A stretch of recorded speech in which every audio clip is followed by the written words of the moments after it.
About 20 years before science owned what I was talking about. If you understand epigenetics, you don't need the pharmaceutical industry. That's not in the interest of one of the biggest industries on this planet to say you can heal yourself without drugs. And I go, absolutely. Look, I can feed you with an idea that this pill that we just got from the pharmaceutical company, it's the greatest, best thing for your issue. And I give you this pill and you get better. And then later you find out it was a sugar pill and everybody goes, yeah, that's called the placebo effect. And I go, what does it really mean? I said, you didn't get healed by the pill, you got healed by the belief in the pill. At least 1/3, minimum of 1/3 of all medical intervention is, it's the placebo effect where the healing comes from.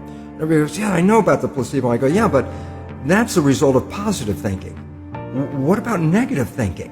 And this is what we don't talk about, but the reality is it's equally powerful in regard to affecting your biology as is positive thinking, but it works in the opposite direction.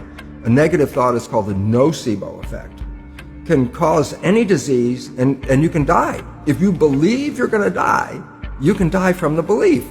So we really have to watch out because, as psychologists would tell us, 70% or more of our thoughts are negative and redundant, replaying the same negative thoughts. I go, if thoughts had nothing to do with it, fine. But thoughts, positive or negative, shape our biology. And all of a sudden it says, well, now it's time to wake up because our negative thinking is manifesting a negative life experience.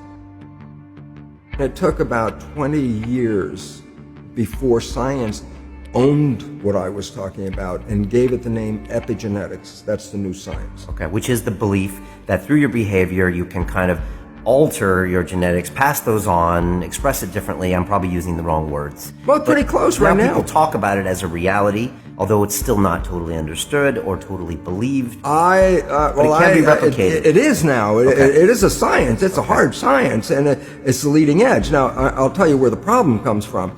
Not so much the scientists, but the pharmaceutical industry.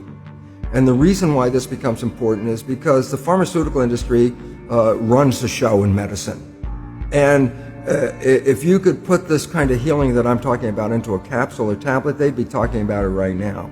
But this is a consciousness healing, and you can't sell it. And so what's the result? They're not interested in it. And they, through their money, which is massive, actually determine the curriculum in a medical school. And one of the things they're trying to get rid of are people who respond to the placebo effect, because the placebo effect throws the data right off the chart. A simple fact is this, and people might be upset, but the drugs like Prozac in laboratory tests are no better than a sugar pill. And that's how many billions of dollars a day on this planet are spent buying Prozac. Yes. Or statin drugs. Statin drugs help less than 3% of the people that take them. And in fact, they cause side effects that are dangerous in about 23%. So you help 3% with a drug, 23% are getting toxic from the drug. And the idea is these are drugs that, how long do you take statins? How long do you plan to live? Yeah. It's like, oh my God, that's they're drug dealers. Look, it's advertised every 10 minutes on television. There's a new drug or a drug, and it's put into their heads like, your life's not working right? This drug, look at the happy people. See, they've taken the drug and how happy they are.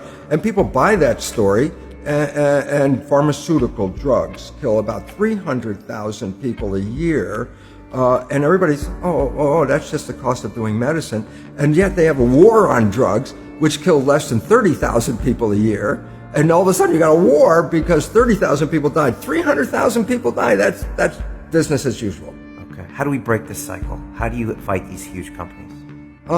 Basically stop buying the product. And you say, but how can I stop buying the product? And the answer is, well, empower yourself, because you're the one that controls all this. Any drug that affects you got to understand this. If I take a drug and it affects me, the reason why it affects me is because I have a natural equivalent of that drug in my own biology.